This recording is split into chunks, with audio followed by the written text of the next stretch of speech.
চলো দেখি ধারার যোগফলের বেসিক এই সূত্রটা কিভাবে আমরা প্রমাণ করতে পারি। আমরা জানি 1 + 2 + 3 এরকম করে যদি n সংখ্যক পদ থাকে তাহলে এই সবগুলোর যোগফল হয় n মাল্টিপ্লিকেশন n + 1 / 2। চলো আমরা এখন দেখি এই সূত্রটা আমরা কিভাবে খুব সহজে প্রমাণ করতে পারি। ধরি যোগফল s। আমরা ধরে নিলাম যে এই সংখ্যাগুলোকে যোগ করলে যে রেজাল্ট হবে সেই রেজাল্টটা হলো s। তার মানে আমরা লিখতে পারি s = 1 + 2 + 3 এরকম করে করে আমাদের যদি n পর্যন্ত এই সংখ্যাগুলোকে যোগ করি তাহলে আমরা পাবো s।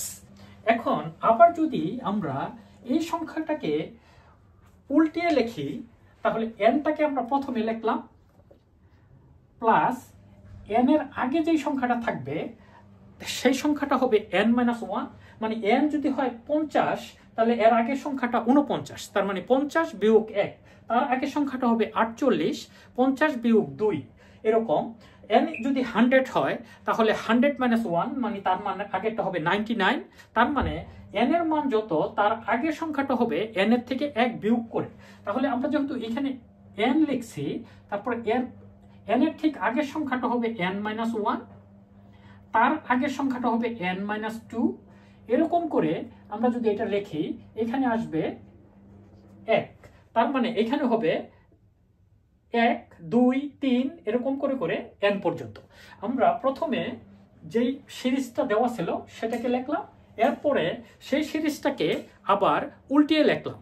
এখন আমরা যদি 1 থেকে 50 পর্যন্ত যোগ করি যে রেজাল্ট পাওয়া যাবে 50 থেকে 1 পর্যন্ত যোগ করলেও একই রেজাল্ট পাওয়া যাবে।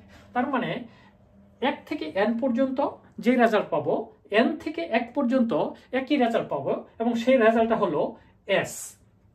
এখন দেখো এই দুইটা সমীকরণকে আমরা যদি যোগ করি তাহলে s এবং s হবে 2s। 2s মানে এখন কত হবে, আমাদের এই সবগুলোকে যোগ করতে হবে। এই 1 + n যদি আমরা যোগ করি তাহলে হবে n + 1। এরপরে দেখো 2 আর n - 1 যদি যোগ করি 2 + n - 1 যদি এটাকে যোগ করি তাহলে হবে n + 1। তার মানে এখানে আরেকটা হবে n + 1। এরপরে তৃতীয়টা যদি যোগ করি 3 এবং n - 2 যদি যোগ করি সেটাও হবে n + 1। এরকম করে প্রত্যেকটা সংখ্যাকে যদি তুমি যোগ করে যেতে থাকো প্রত্যেকটাই হবে n + 1 n + 1 n + 1 এরকম করে লাস্টেরটাও যদি যোগ করো তাহলেও হবে n + 1।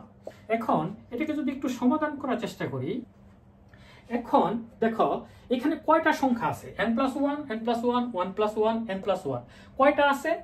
এখানে 1 2 3 এরকম করে করে n সংখ্যক আছে। তার মানে এখানে n সংখ্যক n + 1 আছে। n সংখ্যক n + 1 কে যদি তুমি যোগ করো তাহলে হবে n মাল্টিপ্লিকেশন n + 1। তার মানে আমাদের এইখানে n সংখ্যক n + 1 আছে। তার মানে এটাকে আমরা লিখতে পারি n মাল্টিপ্লিকেশন n + 1।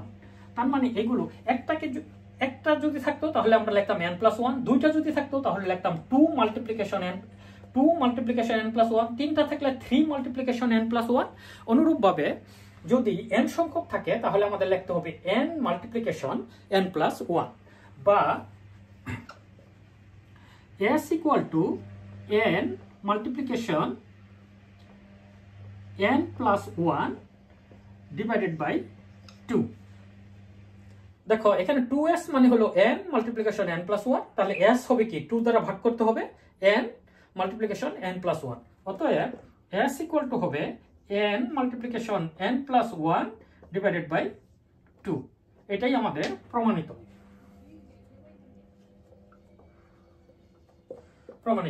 এই ফর্মুলাটা আমরা বিভিন্ন জায়গায় কতগুলো সিকোয়েন্সিয়াল নাম্বার অ্যাড করার জন্য ব্যবহার করতে পারি।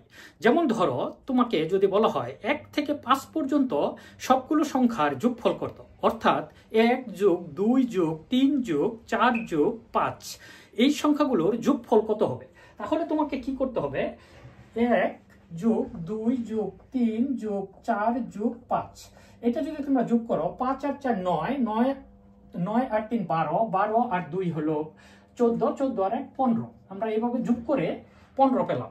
কিন্তু আমরা যদি এই ফর্মুলাটা ব্যবহার করি, n এর মান এখানে হলো 5, তার মানে যদি আমরা লিখি n মাল্টিপ্লিকেশন n প্লাস 1 মানে 5 মাল্টিপ্লিকেশন n প্লাস 1 মানে 6 ডিভাইডেড বাই 2, তাহলে এখানে যদি 2 দিয়ে কাটাকাটি করা হয় 3, তাহলে 3 5 15। অনুরূপভাবে আমি যদি বলি 1 থেকে 10 পর্যন্ত সংখ্যাগুলোর যোগফল কত হবে, তাহলে n এর মান হবে 10, 10 মাল্টিপ্লিকেশন n প্লাস 1 মানে 11 ডিভাইডেড বাই 2, এখন যদি এখানে কাটাকাটি করো হবে 5, তাহলে হবে 55, 5 11 55।